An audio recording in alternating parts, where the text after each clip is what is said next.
There's always so much to say and nothing to say, and I very often something will take place with somebody from this group, either on the call or off the call, and it sort of sometimes stimulates the Dharma talk. So I end up kind of putting together what I planned, what has arisen, et cetera, all at the same time. And today, I guess, is no different. Um, so what I had planned, and we will work with this in the talk through, is just continuing to work with whether we want to call it, Mahamudra, uh, Zen, Dzogchen. Although there are some differences in approach and in the teaching, the focus is very much the same. And that's basically learning to recognize the natural state of this mind. What is this mind? What is its natural state? How do we recognize it? How do we even find it? Etc. And so we've been working for quite some time now on learning all of the many nuances, and there's certainly more, because sometimes it takes us years to begin to be able to take in the instructions in a way that we can apply them for the results that we're looking for. And I'm saying that based on, my own personal experience. People did not do talk throughs. Um, I kind of had to do my own talk throughs, and it took me years to really get it. And once I got it, I was wanting to share it with everybody, in terms of the value of concentrating this mind, how to, why to, what does it lead to, etc., etc. So we've been working with trying to understand shamatha, how to move into calm, deep calm through our concentration practices. And then, we can move into jhana states if we want. We can move into insight practice if we want. So some weeks back, we touched into insight practice, vipassana. Looking deeply, how does this all work? How does it work? Right? And sometimes,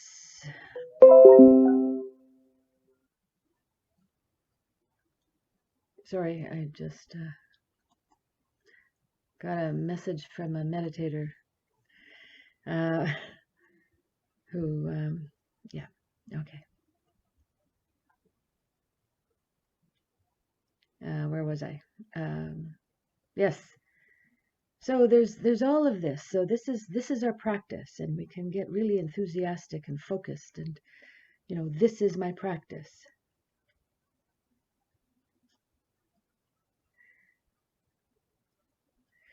But today I before we launch into all of this, I want us to look at why we practice. Why do we do this? Right? So all we have to do is look at what happened in the United States.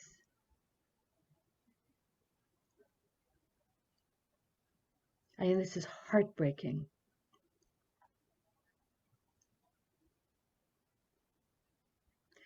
So I'm not talking about the politics of it all. I'm talking about the loss of the control of each individual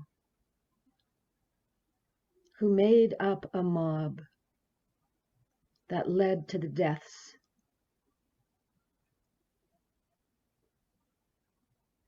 of fellow human beings.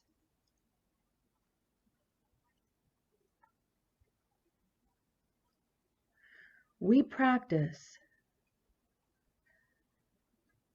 so that we can gain some deep understanding of this body, this mind, how they work together, so that we can sometimes have the ability, when absolutely necessary, to modulate our responses.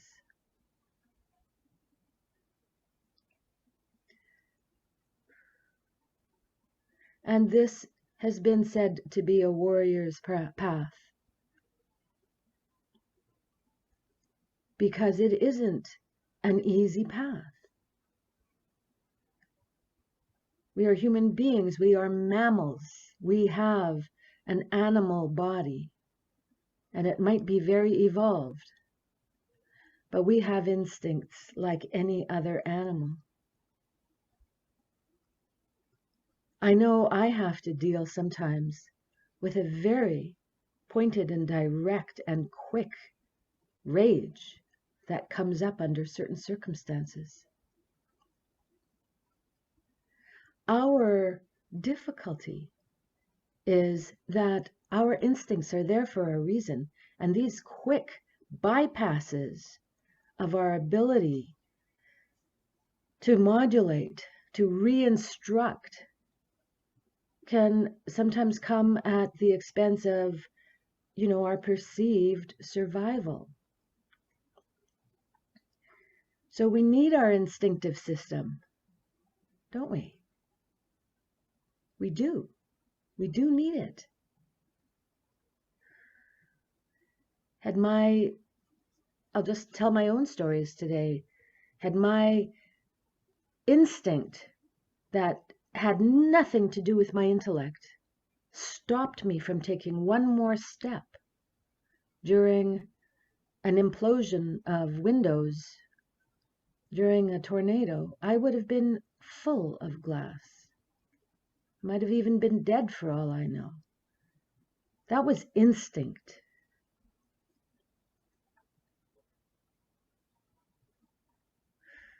And I didn't know about it ahead of time. My body responded before I could catch up with it. It was over before I knew it was happening. That's instinct.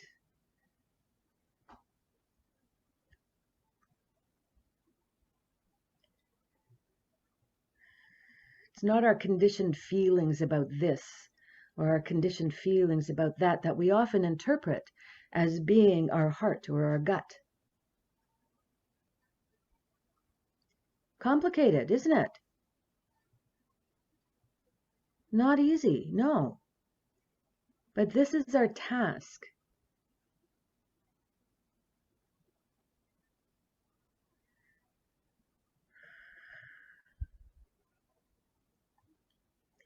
It's our task because we suffer unnecessarily. And I speak now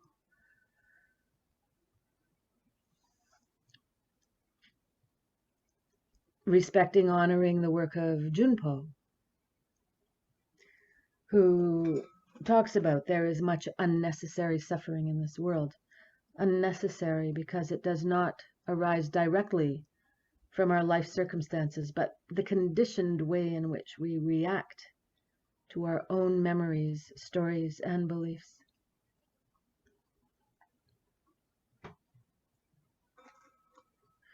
Well, it's the beliefs that are getting us into the difficulties that we're in. We have a lot of beliefs because nobody really knows what the story is. So somebody believes this person, somebody believes this person, and then people end up dead.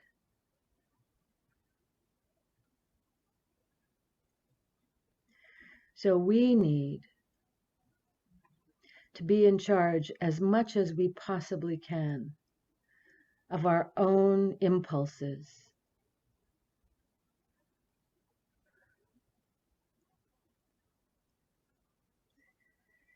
And we make mistakes.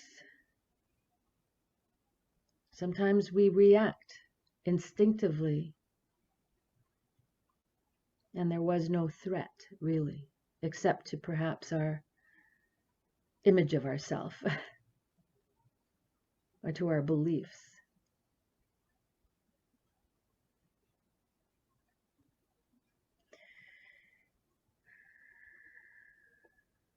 So we practice to reconstruct,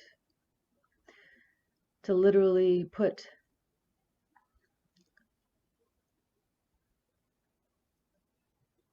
intention, conscious intention into the mind stream. Conscious intention.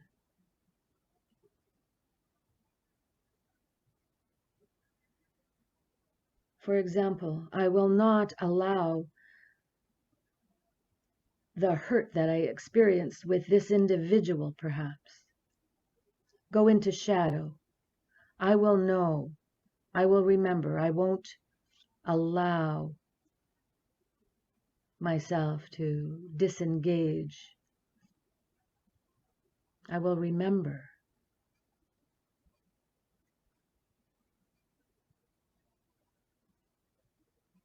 But I will remember with the intent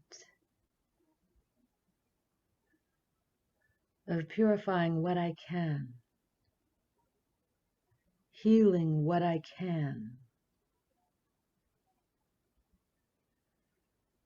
And in my communications with this person or that person whom I have been hurt by, perhaps,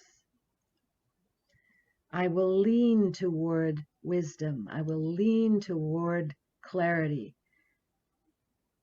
right speech, right action. That's the path that was laid out.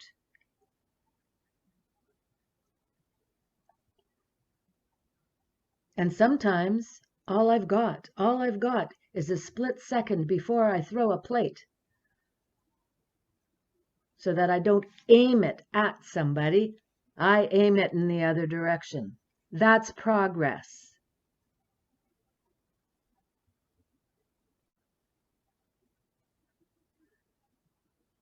Not that I throw plates a whole lot, but you get my point. I've done it.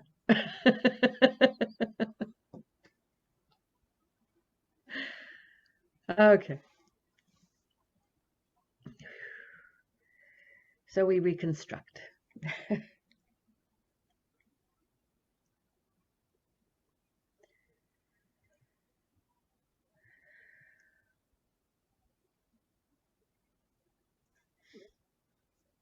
All right.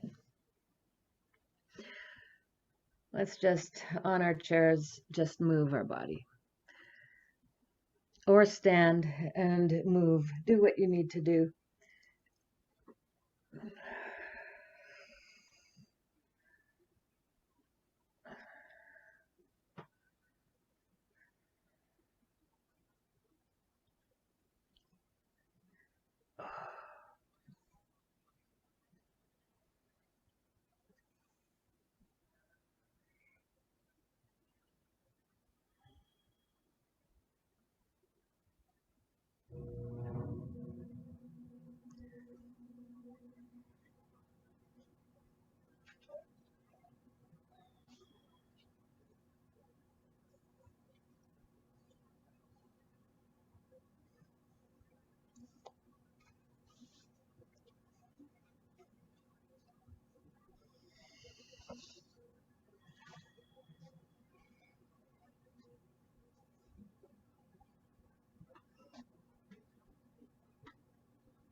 Open up the breathing.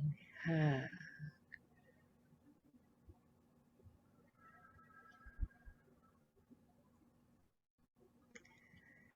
Get the grimace. Ha. Get the grimace. Ha. Get it until your body takes a breath, a full breath.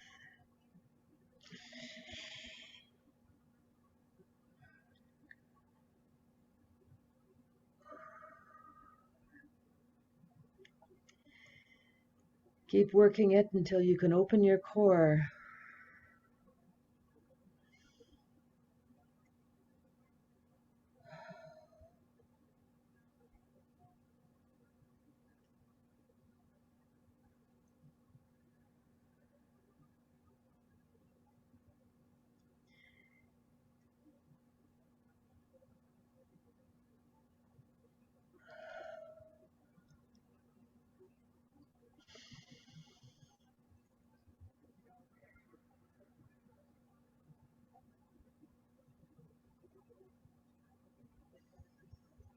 And belly softens.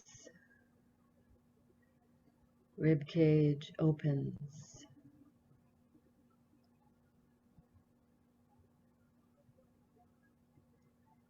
Skull receives.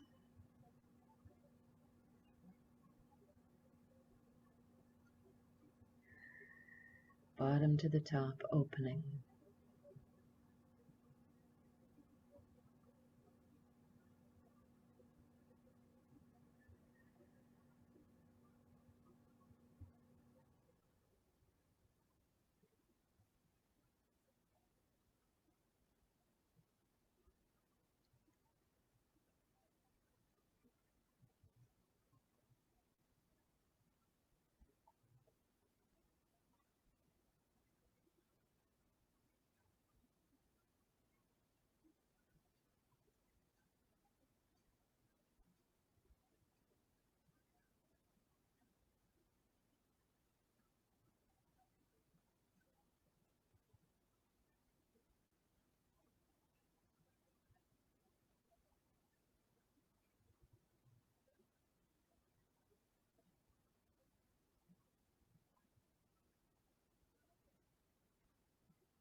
Continue to open your body, releasing the contractions, the tensions, the residues. of this existence.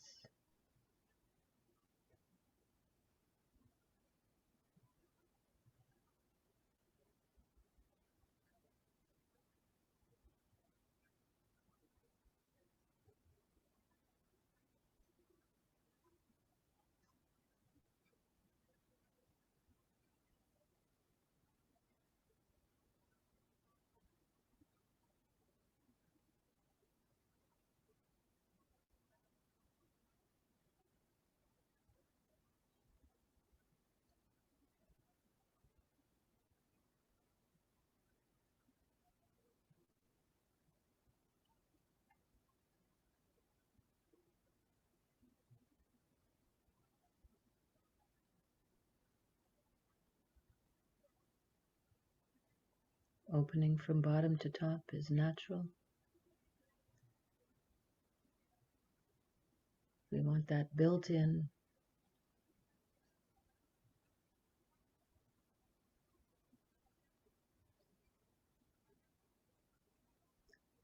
And we follow the in-breath through the nostril now, from top to bottom,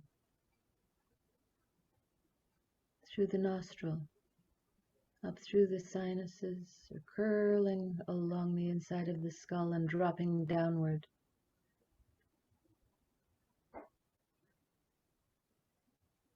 to the dantian, and release.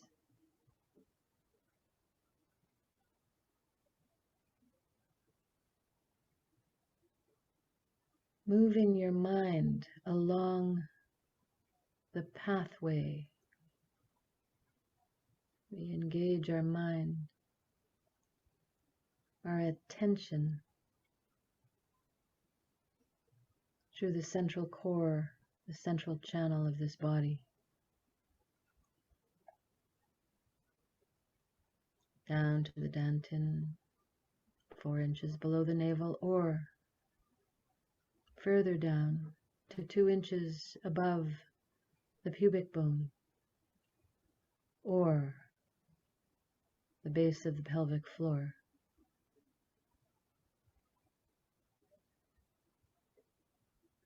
Generally speaking, we'll move to the dantian.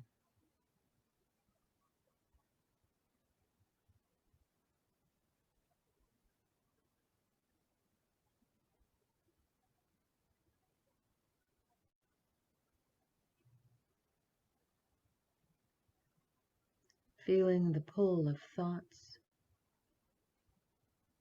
or feelings, gently return to your intended activity and object.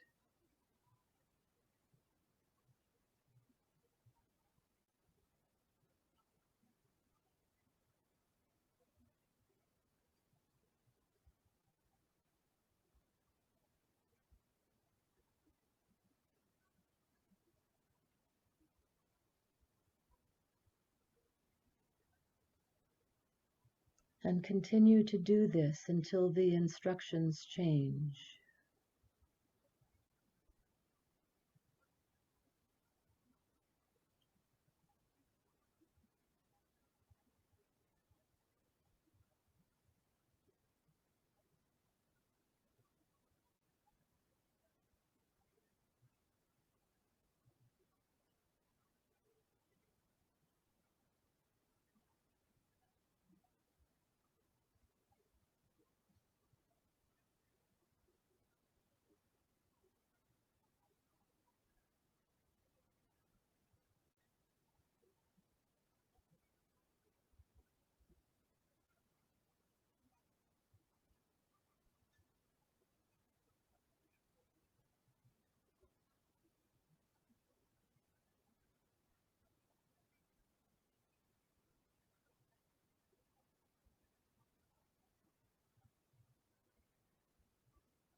Begin to notice the out breath, the very end of the out-breath.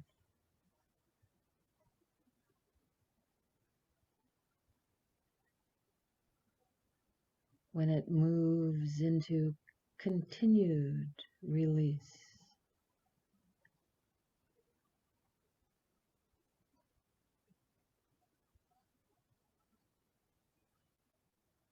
And without you doing a thing, your body gently pulls in at the belly.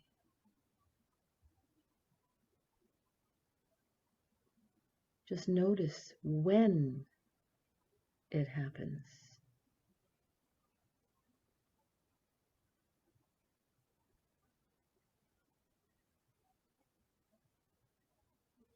That it happens.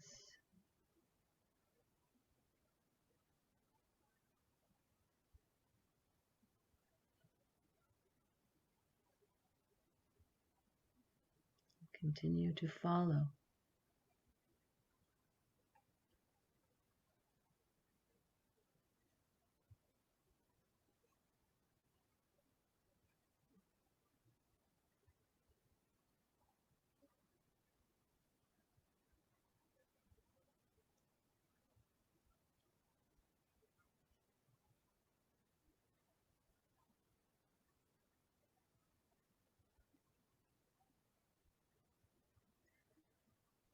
Breathing in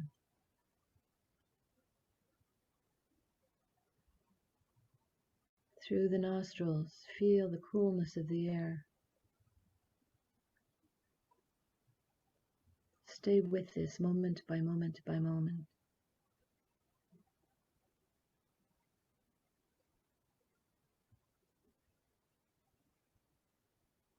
Until you've reached the top of the breath and it curls over, rolls over, and becomes the out-breath.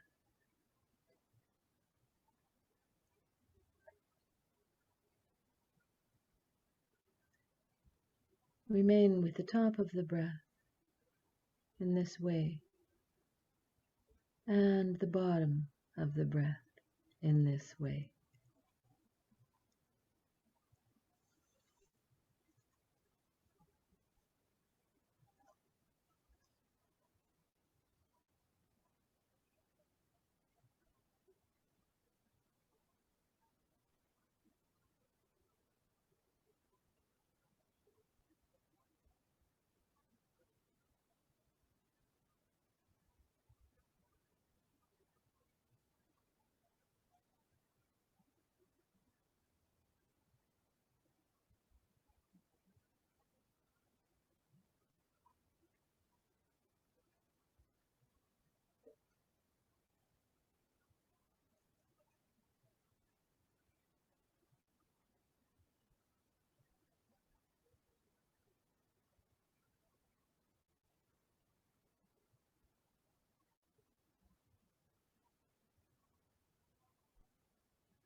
Now gently release the whole practice.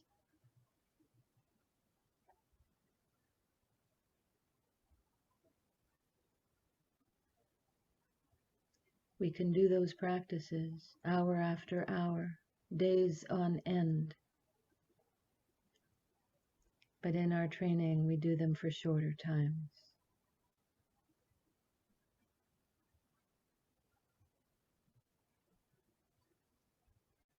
Don't place your attention on any particular sense object, what you hear or what you see, any scent, even any kinesthetic experience or touch.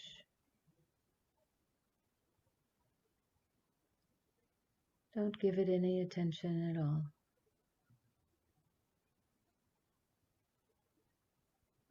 Including agitation or the inclination to move. Don't give it any attention at all.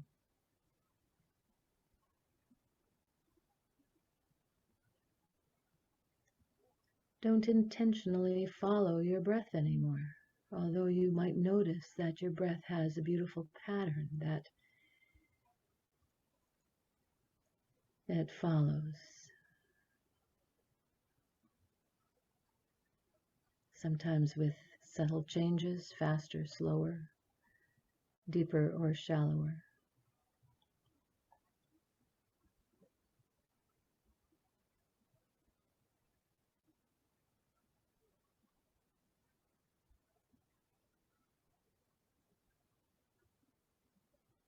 Not attending to the past in any way, not attending to future.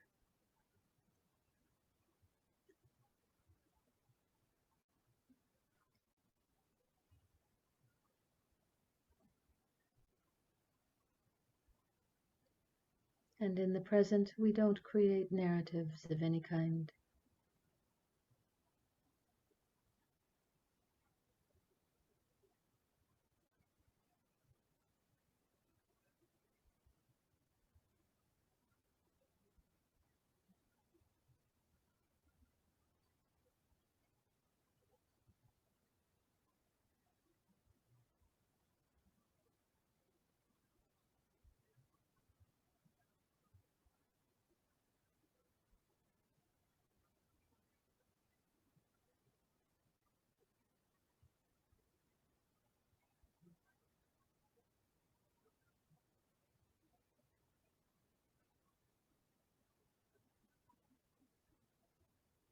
We might notice all kinds of things.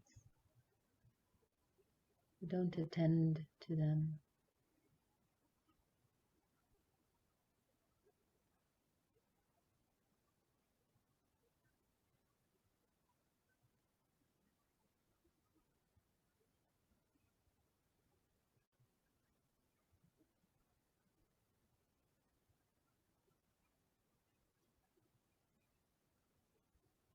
Notice this presence of awareness.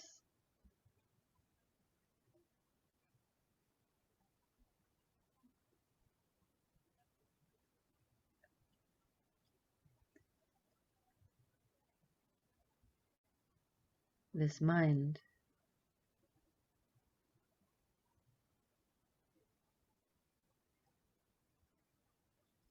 The gap between thoughts.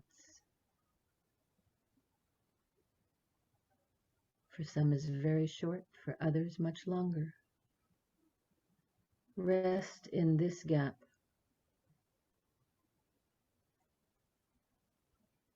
Rest in this spaciousness, this mind.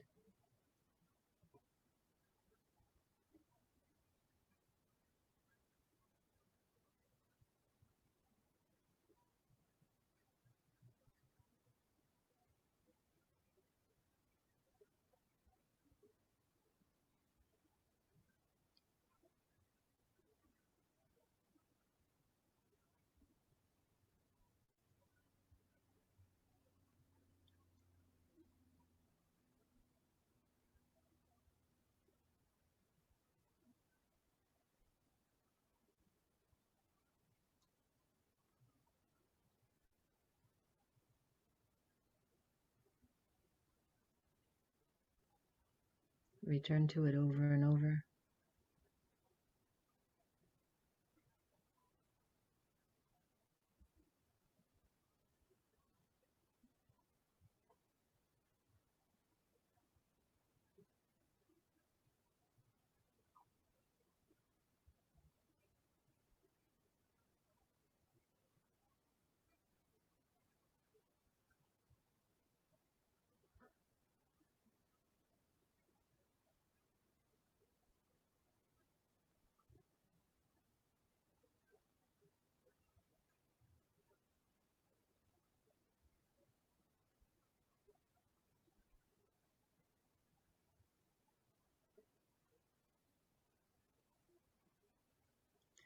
Follow it to its edge. See if you can find one.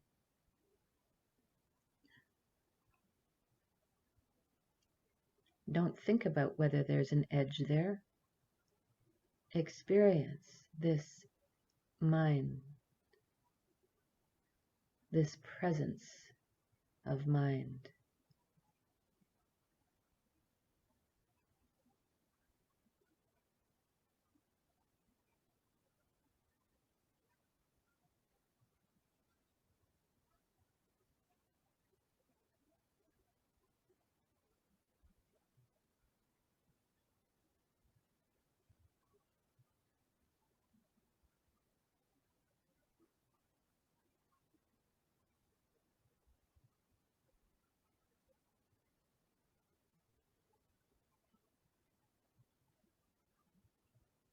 What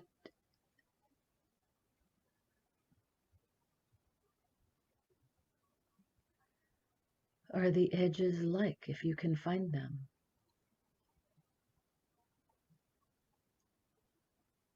Does it have a lace border?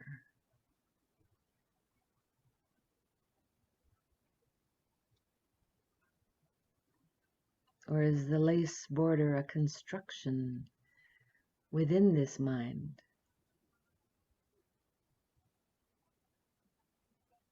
Where is the edge?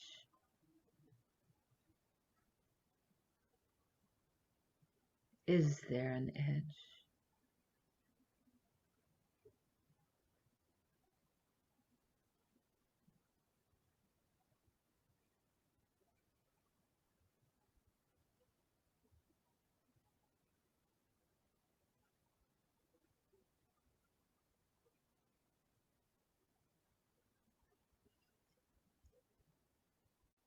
Is it empty?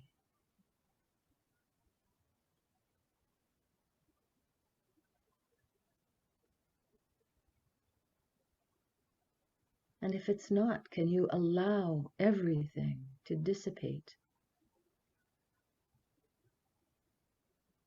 and release its formation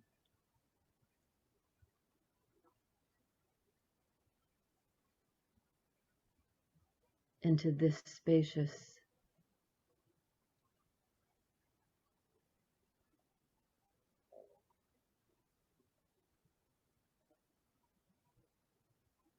what we call mind?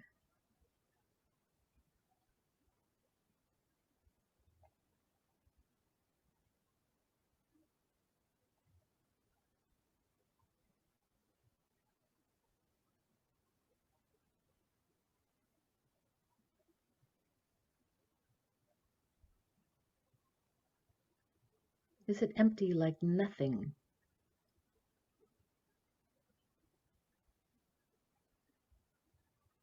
Or is there lucidity?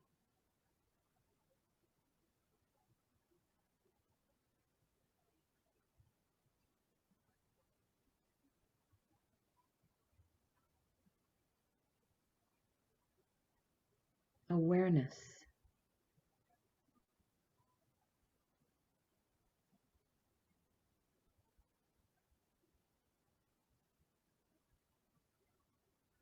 How do you possibly describe this?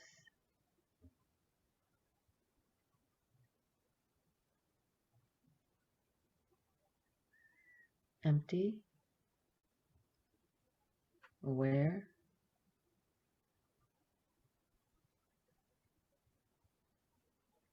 Lucid?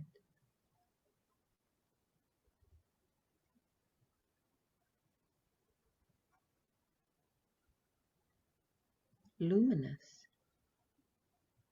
Luminous means filled with the potential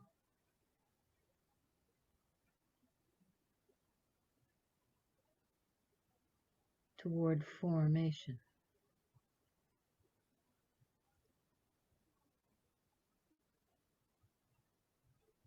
expression.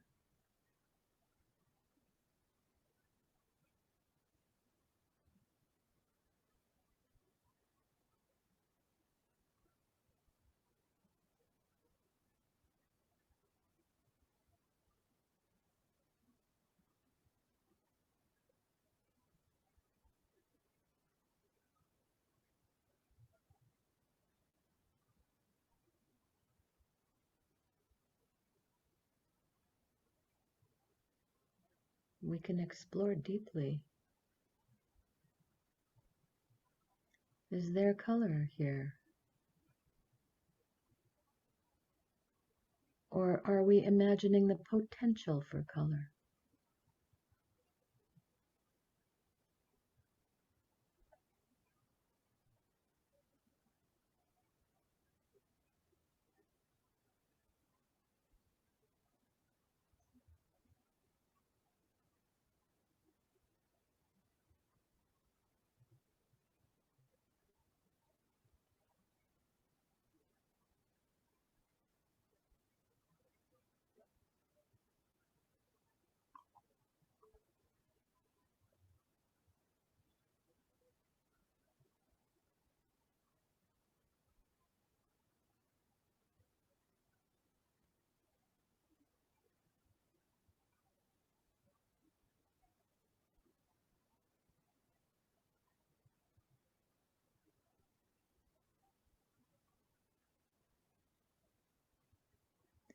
What does this mind sit on or rest on? Turtles?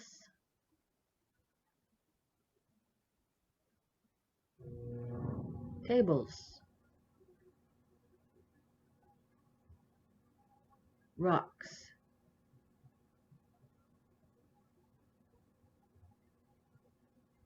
Waters?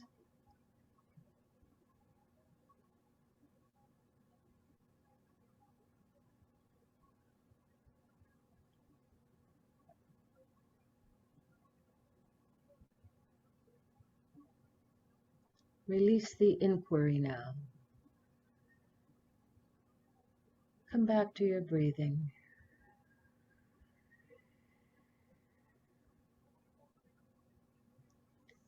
Let your body move gently.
Okay, well, here we can unmute and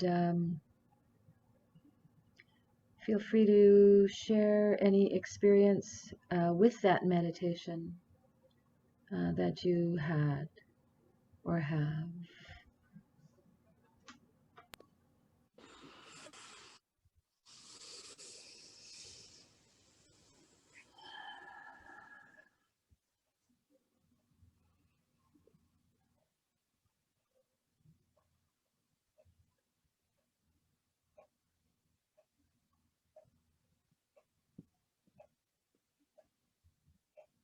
Marisha, were you wanting to say anything?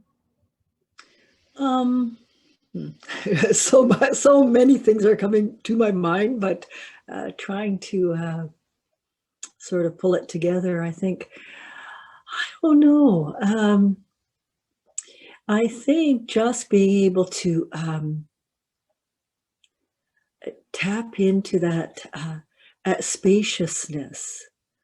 And I think almost like today's meditation for me was very much, I think, yeah, just feeling like I was tapping into that spaciousness, and also just being aware of nothingness and everything at the same time.